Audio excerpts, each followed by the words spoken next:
All right, Mayme Castile, back again. Last video, we talked all about church, wedding venues, some misconceptions that people have, things that people need to look out for. But today, we're talking all about backyard weddings, and Mayme, that's your go-to. That's your bread and butter.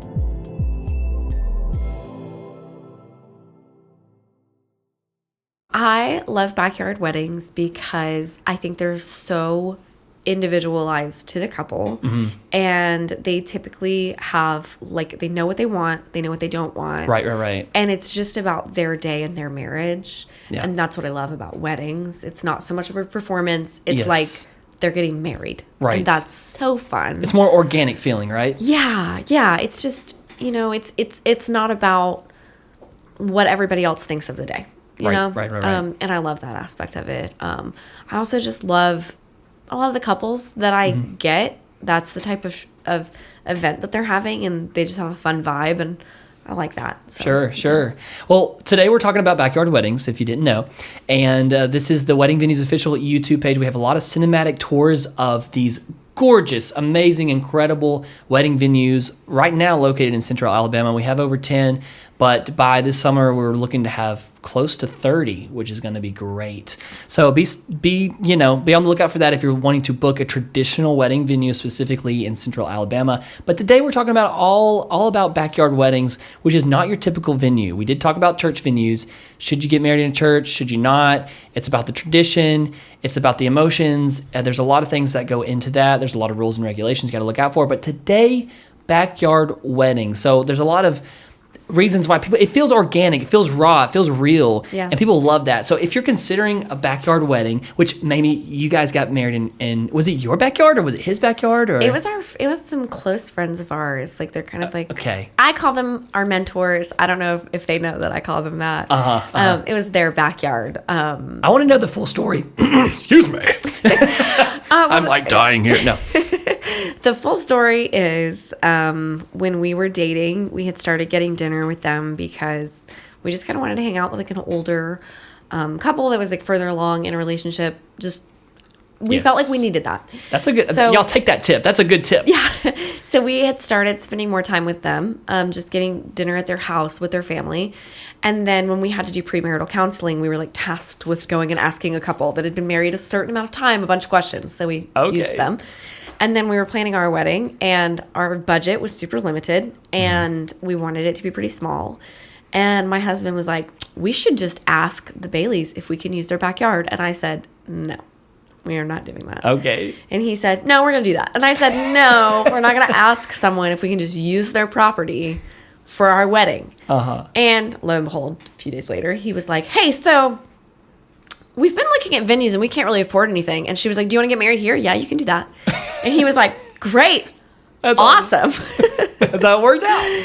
And so it was a huge blessing. And honestly, really perfect and really full circle, because we still spend a lot of time with them. And their daughter is our toddler's babysitter. So, like, whenever we're, like, picking her up from a date night, we're picking her up from, like, our wedding venue, which is so cute and fun. Yeah, that's cute. Granted, it could have been different than that. It could be someone that we, like, hate, and now we have to loathe our venue. But luckily, that's not the case. That's good. How long was your engagement? 8 months. And how much money did you guys spend, if you don't mind sharing? Our entire wedding budget was $7,000. What was your guest count?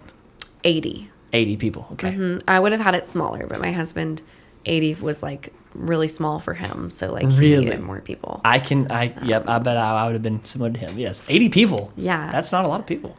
No. In my perspective. But, no, it wasn't a lot, but it was more than I wanted. And it was a good number. That's good. I think we invited a little bit more than 80, but, like, 80 is what was there. And I will say our wedding budget did also include our honeymoon Airbnb and flights. Oh, wow. That's pretty awesome. Yeah. That's a pretty good deal. It was really, really limited budget. We catered our own food. My mom made all the food, which it was just like charcuterie board sandwiches kind of thing. So pretty simple, but she paid for that. Okay. So like, I think it was probably several $100s, $500-$600, but it was paid for. Sure. And then Brennan's parents did pay for our rehearsal dinner catering. Very nice. And I think we were given a couple monetary gifts, but they just went into the budget. Like we didn't increase the budget because of the monetary gifts. Our biggest line item was our photographer. Absolutely. So, yeah. Who was your photographer? Dave Weflin. Okay. Did he go by David? No, he goes by Dave. Dave Weflin. He was great. He was awesome. And he gave us a discount, which he really didn't need to do. And sometimes I feel bad that we accepted it. But he and Brendan were college roommates. So when we inquired, he was like, here you go. And then you can have this discount. And then we booked his smallest package with a discount. And I look back and I'm like, we should not have done that to him. But we didn't ask for it. So, well, that's nice of him. I don't know.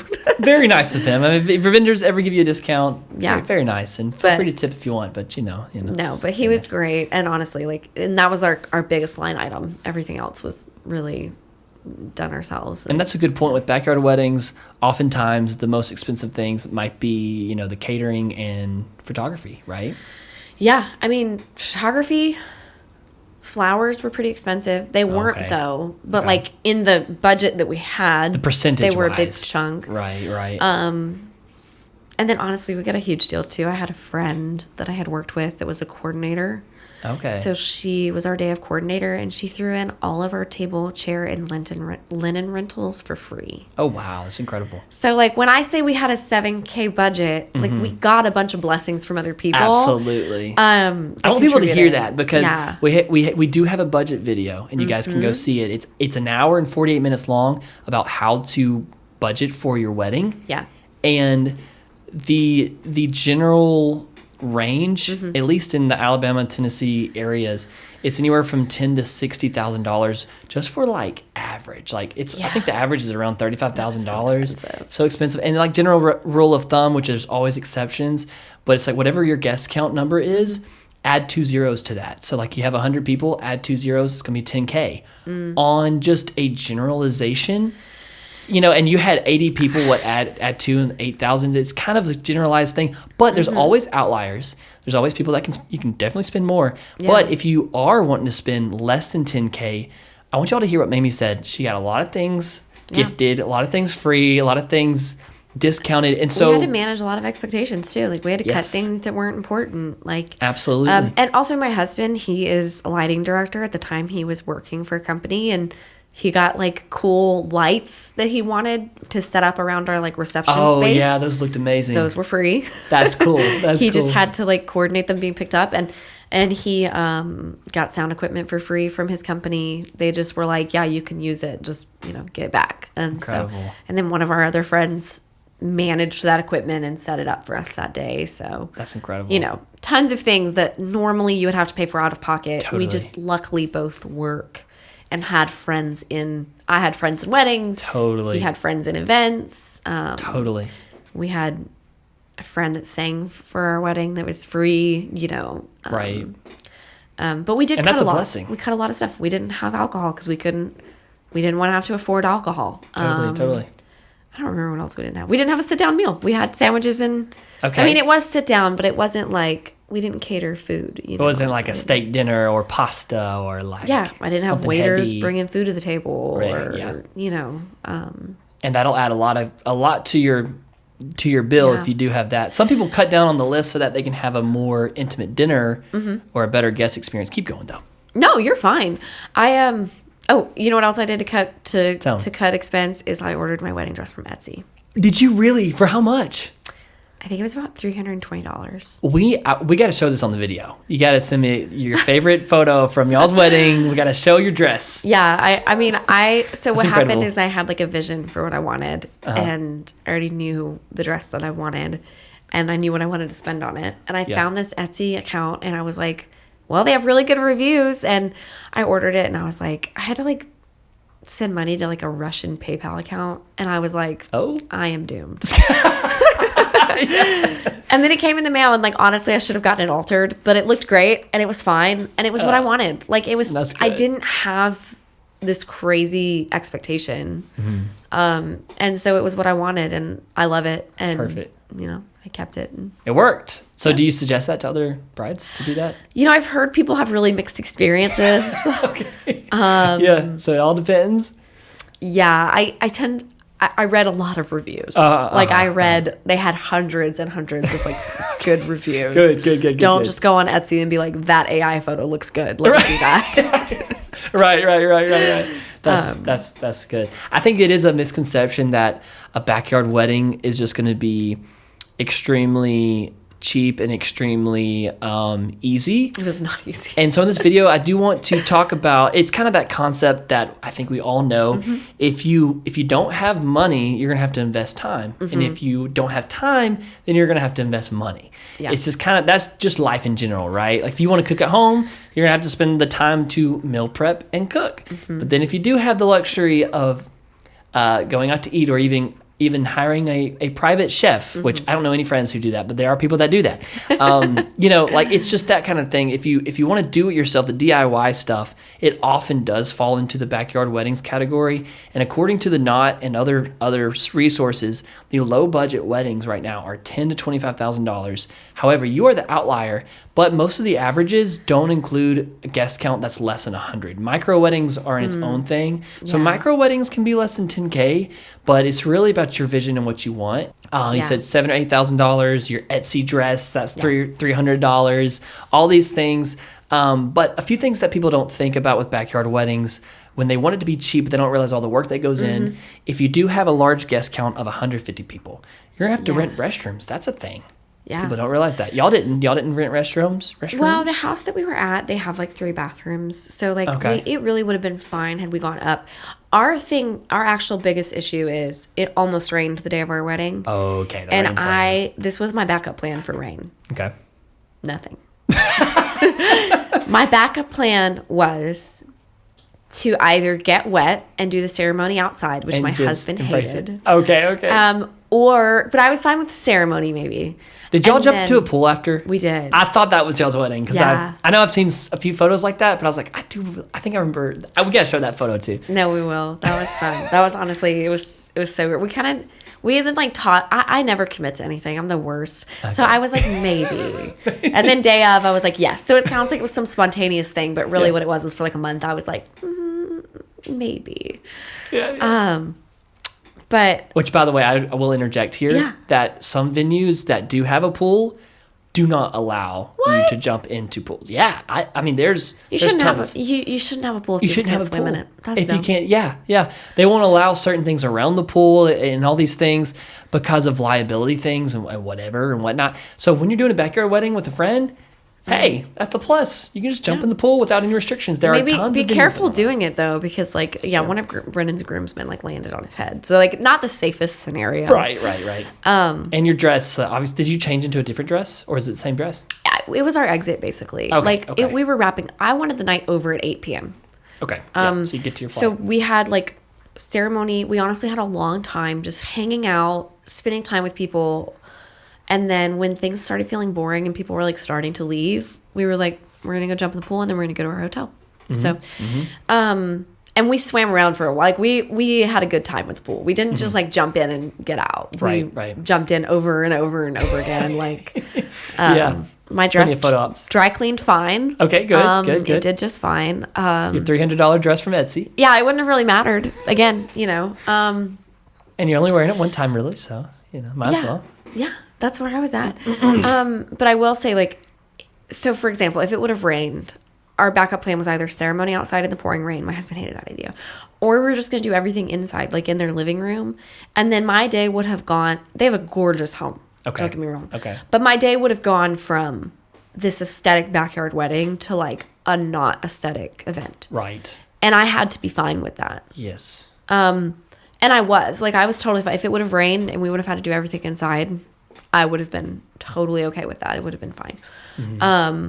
I'm glad it didn't happen. Right. But if you're going to have a backyard wedding and you don't have a tent rented in case of rain, then you have to be willing to be okay, that's fine. Yes. And that's what I love about them, is that I think most people have gotten there. Yes. I would say there are very few people who go through all of the work to plan a backyard wedding and don't know in the back of their mind that means that things may change. Absolutely. So that's a big thing. That's really cool. That's a big thing. Most people don't realize with backyard weddings, at least not at first, they don't realize bathrooms, you might need to rent them. Power, you might need to bring generators because you can't rely on 20 amp circuits, a few of them in a house. You do need generators. Or running like 10 million power cords down to whatever field you want to get married in. Right. Like, you've got to think about those things. Yes, no rain plan. You got to rent tents. Now, by the way, with renting tents, it's not like going to Walmart and getting an Easy Up for $75. Like when you rent a tent, it's thousands of dollars for these companies to come in because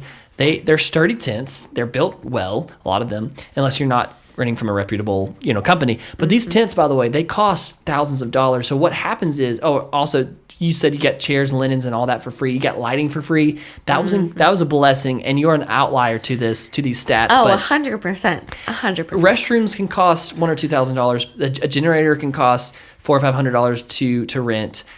Tents can cost thousands of dollars. I mean, I don't even think you can find a 50-person tent for less than $1,000. But guess what? As soon as I say that, someone's going to tell me that you can't. Link their business. I don't know where they are, but it's going to be thousands of dollars. Yeah. Chairs, tables, lighting. I mean, chairs and tables, linens are also could be over $1,000 with the delivery involved and everything. I mean. So theoretically, guys, people think that they can slash the numbers by doing a backyard wedding, but sometimes that's not the case because you could very well rent Mallard Oaks or Applewood Farms or some other venue that we have featured on our venue tours here on Wedding Venue's official page. But you could book their venue for $6,000, $7,000, $6,000, $8,000, and then or have a backyard wedding but spend $3,000 on the tents, $1,000 on the restrooms, and it adds up, and all of a sudden. You just spent $7,000 on your backyard wedding, just similar to another venue. Yeah, if you're having a backyard wedding and your only goal is to cut costs, you have to seriously manage expectations. Absolutely. Like if you aren't managing your expectations, your costs are doomed. Absolutely. But if you're trying to have a backyard wedding for cost and you can really, really hone in on what's valuable to you as a couple and your expectations, then you'll be fine. Yes. And you can have a great day. I'll tell you about. So I shot this one wedding. I shoot a lot of backyard and like intimate weddings. I love it, and most of them I would say are relatively formal events. They just happen to not be at a traditional venue. But I did shoot this one wedding a few years ago, and they had booked a pretty small package, like 4 or 5 hours, really small. And I had done a client call, and she had this like vision that she had described to me as like very boho, very like simple. But she was like, it's going to be simple. She was like, it is not going to be a lot. And I was like, okay. And I got there, and basically she was so sweet, but she was not a planner, and they hadn't like planned a lot of the day. And so like they had tablecloths, but they didn't have anything weighing them down, and it was super windy, and there was just plastic tables, and the tablecloths were like sails in the wind. They were gone. Yeah. And they couldn't put anything up on the tables because they would just fall over. And so this bride just scratched it. She was like, you know what? Scratch it. It's fine. So this backyard wedding turned into plastic white tables in their backyard. Oh, wow. With like little metal folding chairs. And it was a fun day. It was awesome. We got gorgeous photos of her and her husband. Like I honestly loved it. They got married under this giant oak tree, and it was so pretty. And like, there are a couple shots where you could see the little like hodgepodge folding chairs they borrowed from friends. Yes. But there are plenty of shots where you can't see it at all. Yeah.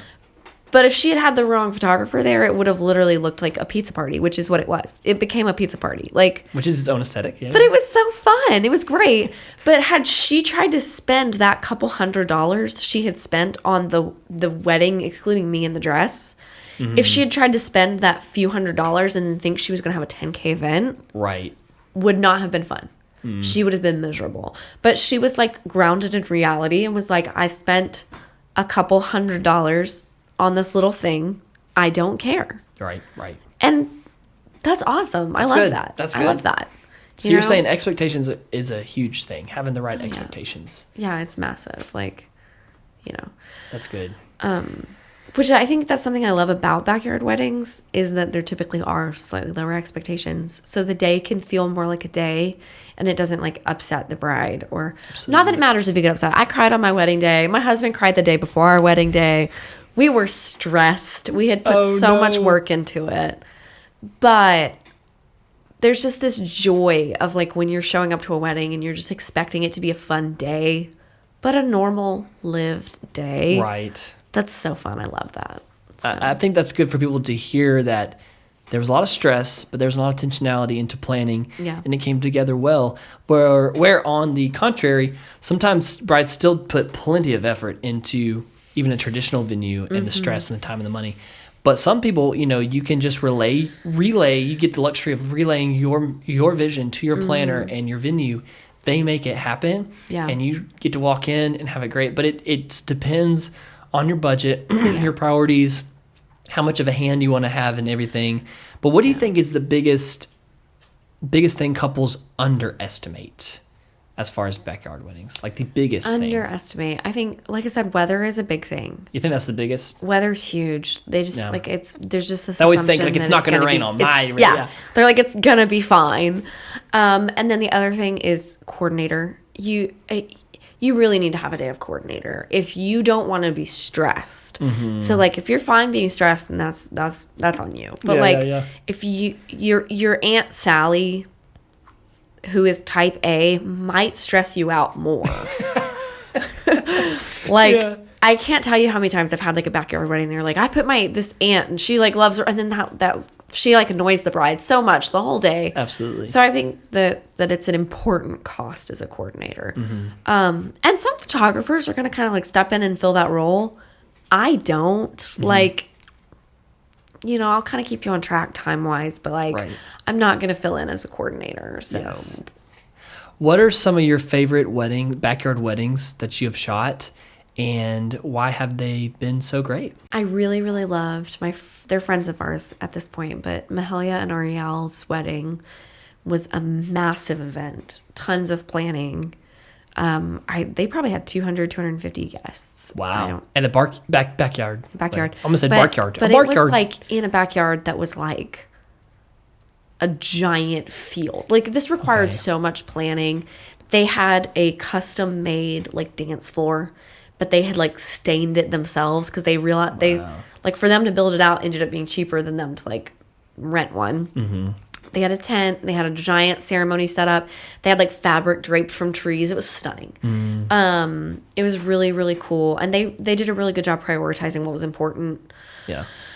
And then Emma and Preston had a very sweet kind of fairy tale feeling wedding that was so cute, really magical, a lot of people.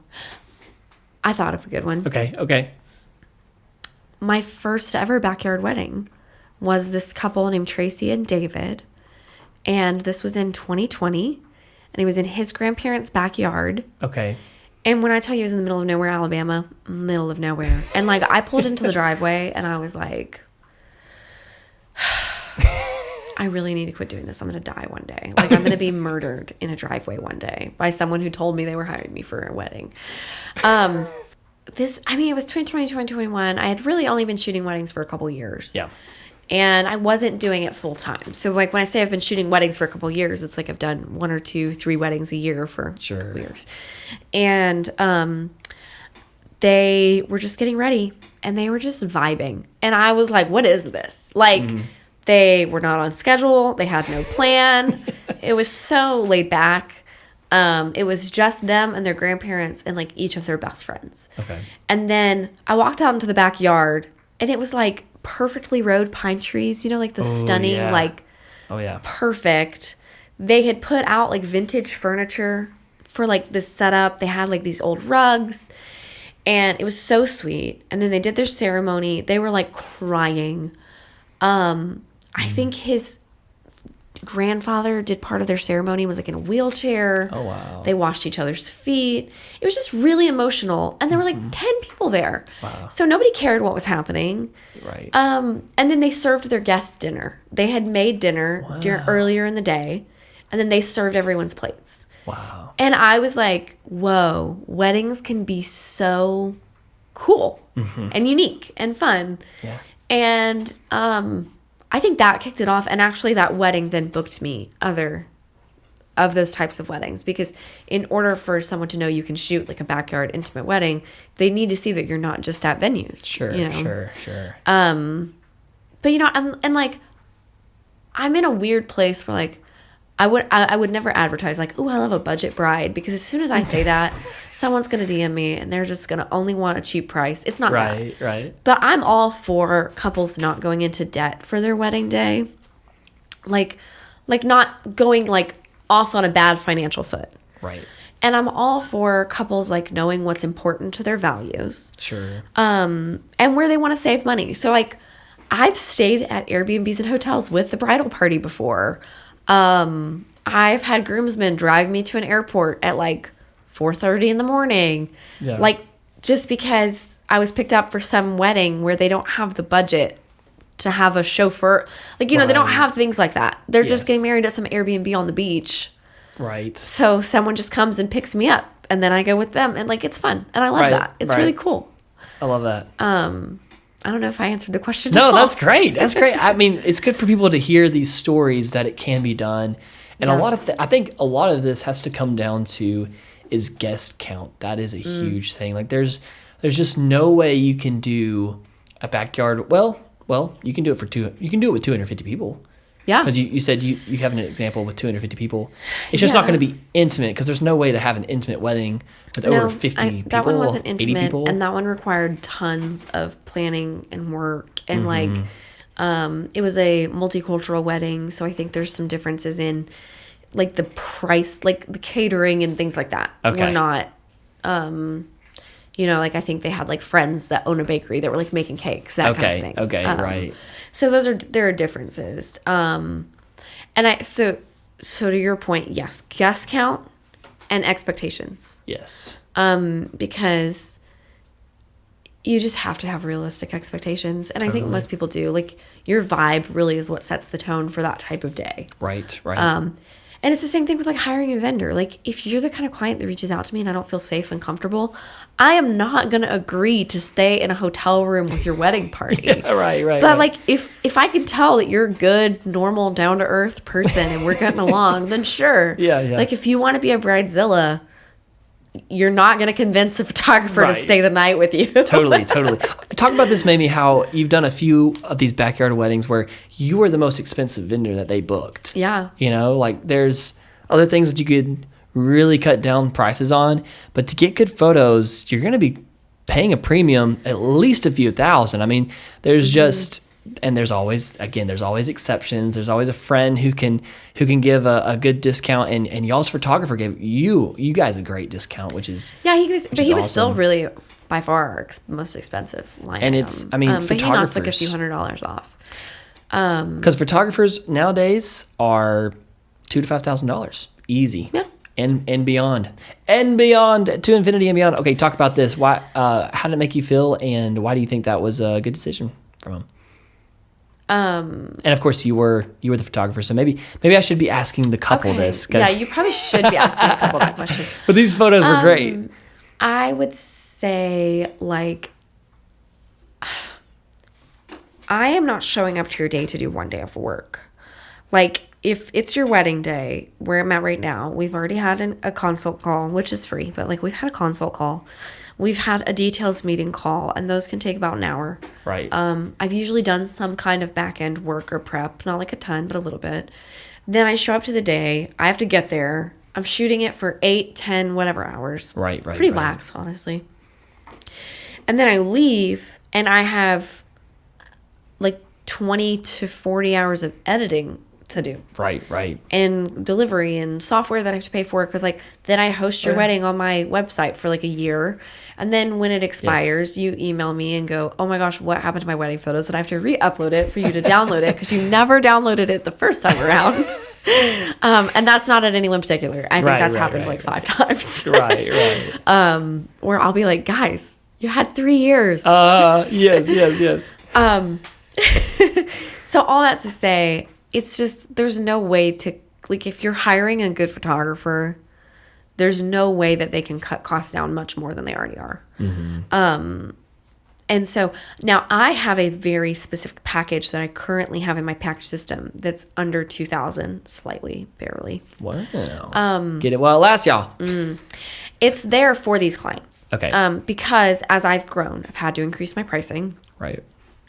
because I have bills to pay. I have children to feed. Right. And Children and cats. Children and cats, but the kids eat a lot more than the cats. I mean, the cats, they don't eat much of the budget. So I've had to increase my pricing with, time, all the things. Yes. I have a package that I now offer that I consider to be more of like a traditional wedding photography package. Right. Where I only deliver about 250 to 300 images. Okay. Final. Okay. The average wedding gallery that you get from a photographer is like 700 to 1,000 images. Sometimes it's more. Our photographer delivered so many pictures. I think he delivered us like 1,800. Oh my goodness. Yeah, and he was only there for 6 hours. It was crazy. Wow. I was a little bit like, this is too much. But you're like, you could have narrowed this down. No. No. I'm glad I have them. But all that to say, I have that package there because that cuts down my editing time a ton. Which means I can offer a more affordable rate. Yes. But the client has to have the expectation that I'm not capturing every single moment of that day. Right. I'm going to give them kind of what you would have gotten from a film photographer in like the 90s. All the highlight moments are gotten. Some fun, intimate moments are going to be gotten. Right. And I love that. I picked the number because I feel like I can capture the whole day. But you have to give me a ton of artistic leeway. Yes. Because like if I take your couple's photos and you're getting 300 final images, if the groom spins the bride in a circle, I'm not going to give you 5 photos of her being spun in a circle where you get to pick your favorite. Right. I'm picking my favorite. Right. So, again, the cost and is hey, then balanced with that black and white photo, can you give it in color? Yeah. Oh, and I don't do that. Yeah, like no one should ever hire me if they don't like black and white because that happens to me a lot, and I am like gracious and kind on it. Of course, I'm joking with you about that. No, but I will say, like, if someone's like, hey, can you make this one photo color, I'll do it. But like, luckily, I think I have so much black and white work in my portfolio at this point that people are like, okay, 50% of my pictures are going to be black and white. Right. What I'm saying though is on the cost, it's like that cost is cheaper. Yes. Because I'm not delivering a 40-hour work week worth of editing. I'm delivering a 15-hour work week worth of editing. Absolutely. You know what I mean? Does that make sense? Totally. So, and it also lets me be more laid back on the day too. If I know I'm not delivering every single moment, I am not quite so intense on like capturing every single thing. Do you feel like you get better photos at a backyard or intimate wedding than you do a traditional hurried by the timeline, by the minute wedding day? What's your take on that? Yes and no. Yes and no. Okay. I get better photos when I have the right clients. That's good. Talk about that, Mayme. Talk about that. Like when my clients are living in their day and they're enjoying their day, I'm going to get a lot of good photos. Yes. When they are like, there's just a type of like, I don't want to say there's a level of excitement and joy about the marriage. Right. And if that is there, I get good photos. That's good. I am not like I give people direction. I'm not so far documentary that you don't get direction, but like, I'm not over here being like, okay, move this way, move this way, move this way, move this way. Okay, now put your dress on. Right. I might be like, okay, maybe you be on that side of the room. Right. So when I am shooting a wedding day, I'm looking for details that only exist in that day. So if the groom and his groomsmen are sitting around on their phones while they're getting ready, I'm not getting good photos. True. But if they are sitting around dancing and playing pool and laughing and having a good time or smoking cigars, I'm getting good photos. Right. If the bride is... as weird as it sounds, like if the bride's sister is doing her hair and they're laughing the whole time, I'm getting maybe better photos than I would if you had perfect hair done by a hairstylist. That's good. Does that make sense? That's good. Yeah, totally. So that's what I love, and not everyone feels that way, and not everyone wants that. Yeah. But it's hard for me when I go to a wedding and people are like, okay, we're taking a photo and now we're paused.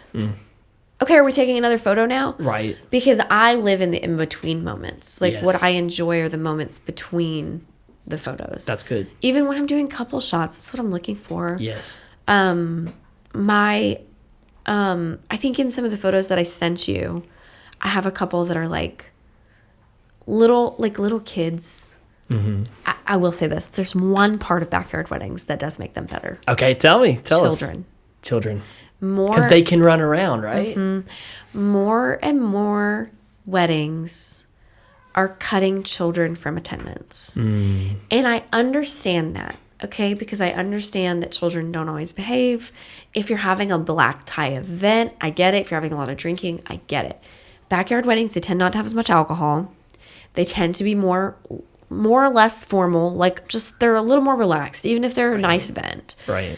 And they're more family friendly. So you end up with little kids running around, and I get the coolest photos of like little kids beep bopping around, you know, spinning in circles. I'll add a few that you can show. Those are really special to me as a photographer.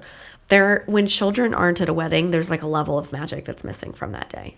And so I love that. I love a black tie event, but I'm a little sad that there aren't toddlers there. You know, I like making friends with a flower girl and then her following me around. I will say recently, Love it. I shot a wedding that was backyard, but again, it was a rental property that they hosted their own wedding at. Okay. And this one little girl kept following me around, and she almost fell into a swimming pool because she was just following what I was doing, wasn't looking, and then she stepped backwards and like fell into the pool actually. Oh but she was in like it was in like a really shallow portion, so it didn't matter. But I was like, well, sorry. Now, that's a great point about let kids be kids at weddings, and backyard weddings can lend itself to that. That's really good. So if you want to be really family friendly, like that's a good option. That's important. I think people need to hear that too, and I think a lot of vendors would agree with you on this, Mayme, is that when the bride and groom, when you guys are enjoying your day, you look better in photos, you look better in videos.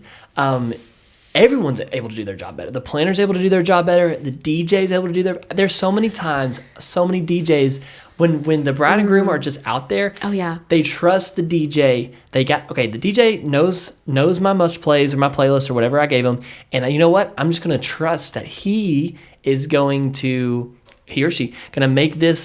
mix it up in a way that's going to be fun. And you know what? No matter what, I'm going to be out here and it's going to be fun. Now, obviously, if there's something, but again, the bride and groom being on the dance floor, the guests are on the dance floor. That's right. They're going to have a better time. It's just that simple. I think your guests remember the fun of the day, and you are that. And it's not where you have to change your personality. I'm like an introverted-ish person.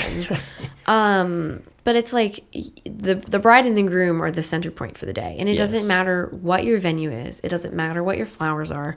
If your vibes are off, the whole day's off. And I tell grooms that all the time. Like, I try not to, like, make them redo moments. But I will tell them before the ceremony. I'll be like, hey, from here, 2 things. I need you to please kiss her as you are exiting the aisle. Don't forget that. Right. Second thing is please show so much affection today. Right. Because I've been told magic moments, get all these sweet moments. They don't exist if the groom's not doing that. That's very true.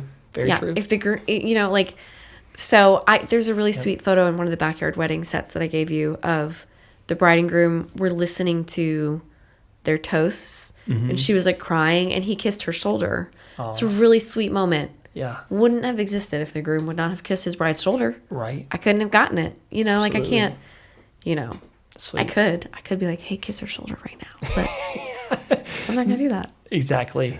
That's great. I love those weddings when I'm videoing and they don't even remember that you're there. They're just in their own world. Yeah. That is the best. Some of the worst. There was one where we had a first look. The groom might have already been a little drunk that or hungover or something. He was kind of grumpy, and he turns around and instead of having a good moment, whatever that looks like, instead he looks directly at me and a photographer and is like, "Oh, what do you want me to do?" And I was like, "Okay." And so that clip alone is kind of funny, but to the bride, yeah, that's hurtful. That's hurtful. And he was just kind of like, "What do we?" And like kind of like making fun of the moment and about all that's supposed to happen. I'm like, bruh, bro.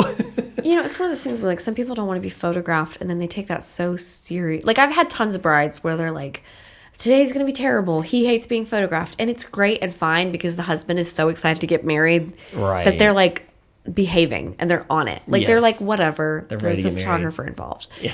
But like back to values. If you want to save money and you hate the idea of being photographed, don't have a photographer. Facts. Get some Polaroids or something. Get some instant cameras. People do that. They do. We want to pretend that they don't, but they do. Yeah. And like, does it make me sad in my own mind because I know what I could get from the day? Yeah. But like, if it's going to ruin your day and your spouse is going to be a grouch your whole wedding day over being photographed by a bunch of people, right? Don't do it. Or hire me, just me. Because I'm just one person. Yes. You know, like you don't have to have a photographer with a second shooter and a video and second video. Absolutely. That's a lot of people. That's a lot of people. Paparazzi. 4 people circling around you and you're like, woo. I get overwhelmed as the photographer in those settings. But yeah. And expectations are so big. Like And I think we are going to wrap this video up, but back to the point of when you guys are comfortable as bride and groom, when they're comfortable, we are able to get better shots. That is kind of the conclusion here of this. And backyard weddings are usually lend themselves to being more comfortable. Mm-hmm. So therefore, not always, but if you're more comfortable in whether that is your own house, your grandparents' house, a relative, a friend like y'all got married at your friend's house. If you're more comfortable in a casual setting, you don't have to worry about a venue manager. Nothing against a venue manager, nothing against traditional venues because we feature them here on the page. Mm-hmm. But if you're more comfortable in your own backyard or someone's backyard, you can cut loose a little bit. You can go jump in the pool 3 times at the end of the night and not have to worry about the rules there. You can accidentally have your photographer push the flower girl in the pool like Mayme.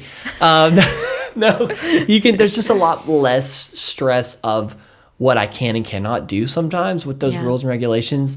Or of course, you can always have more stress if you are the literal planner trying to plan it. I think personality is a huge part of it. Like Absolutely. If you're a bride who, if something goes wrong, it's going to ruin the day and you need to not know about it, then you need a venue and you need a planner. Absolutely. Because you need someone else. The joke I'll make is, I always ask couples this, a part of our details meeting, is I get like an emergency contact phone number that's not them. That's good. Because I'm not calling a bride on her wedding day to tell her that all my limbs fell off and I can't be there.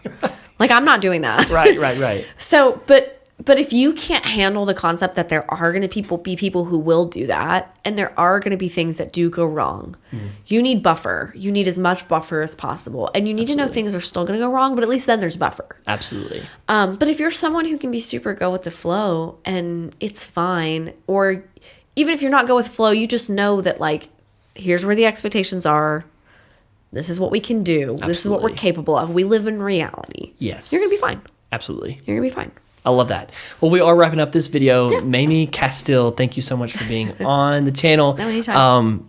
We love you and Brendan, and you do great work with your photos. Y'all go follow her on all the pages, I guess, Facebook, Instagram, and other places. Mayme, Mayme, by the way, might sound close to maybe what you call your grandmother, Mimi. No. You get that a lot? Okay, sorry. I do. There you go. Mayme, thank you for being on to talk from a photographer's perspective who's been doing this for a long time and you love intimate weddings. And good luck to all of you wonderful couples who are looking to possibly get married in your own backyard. Make sure you do it not just because of budget. Make sure you do it because of the meaning of it, because I hope we conveyed to you guys that it's not always cheaper to do it. It can be, but it's always about the meaning. It's more about the intention of everything that you do. And so keep that in mind on the forefront of everything. We do have a video of the first 5 things you should do right when you get engaged. So if you're engaged right now and you need help on determining what that is, we have Angel Phillips, who is a wedding planner, and it's a 28-minute video. You guys can check that out. And it's all about what to do right when you're getting engaged. You need to set a definite budget. You need to choose a guest count. And you need to choose your priorities first, not always just a venue or whatever. Whatever's your top priority, book that first and everything else falls into place. And then I forget the other few things that you should do. But one of them is enjoy the moment, because obviously you got to do that too. So you can watch the video and find out. Yeah, watch the video and find out. And there's ones about budgeting. We're actually working on an app on, like, it's a budget calculator app. Yeah. And I'm really excited about it. There's a template. There's a Google Sheets template in that video, the description, that you guys can use that template to help budget. It's just a simple Excel file type thing where you type in your budget, $15,000, and then you put in a percentage of what you want to prioritize, and it spits out the numbers of what you theoretically should spend in each category. But because we know budgets are important, check out the venues here on the page. We have more coming, and we have different states coming too. We were wanting to feature some venues in Nashville, Tennessee, starting later in 2026. So stay tuned for that.